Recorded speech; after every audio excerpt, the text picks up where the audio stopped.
Every now and then a book comes along that not only is a focus on an artist, but also sheds light on that artist's impact on a certain genre's history. And the book I'm referring about today that does that exact thing is called Kentucky Traveler, My Life in Music. It's by Ricky Skaggs and Eddie Dean. This book is chocked full of some of the juiciest, coolest stories that I have read. It was fascinating to read. And let me tell you, I'm a huge Ricky Skaggs fan. I absolutely love Ricky Skaggs. I love his harmony singing, probably first and foremost, his mandolin playing, his fiddle playing, his banjo playing, his guitar playing. He's a wizard of all things strings.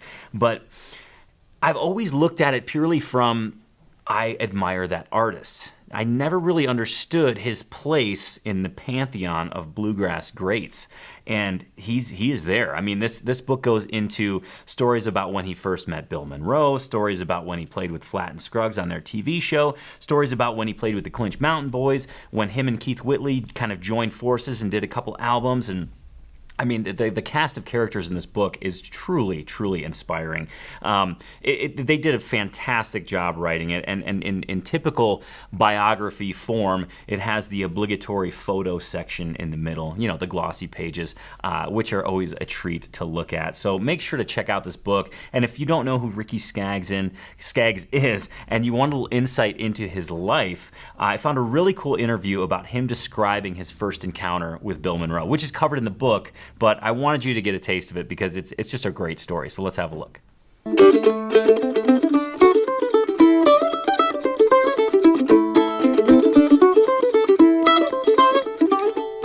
I played with Bill Monroe when I was 6, actually. Martha, Kentucky, 1960, and that was the night I met Bill Monroe.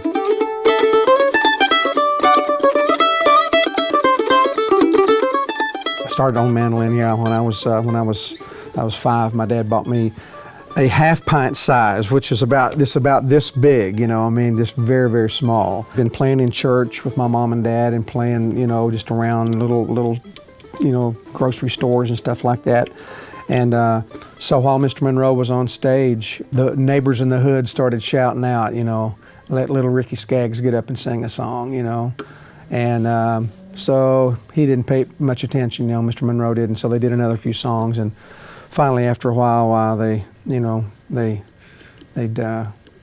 shout it out again. So I think he wanted to put an end to it, you know, and so he called me up, you know, on stage, and so I played his big. I mean, he had an F5 size. I mean, he had the Lord Lore, you know, the one that's down at the Hall of Fame, you know, and so he had this boot string that he wrapped around there and put it on and made it fit me, you know. It's like, yeah, you know. So I sang the Osborne Brothers song, "Ruby, Are You Mad at Your Man?" You know, I had no idea what she was mad about. I just liked the song, okay. That was the night I met Mr. Monroe, and I always have loved him for doing that one good deed to me. I mean, if he never did anything else, letting me get on stage with him at 6 years old, that might not mean much to a 6-year-old nowadays.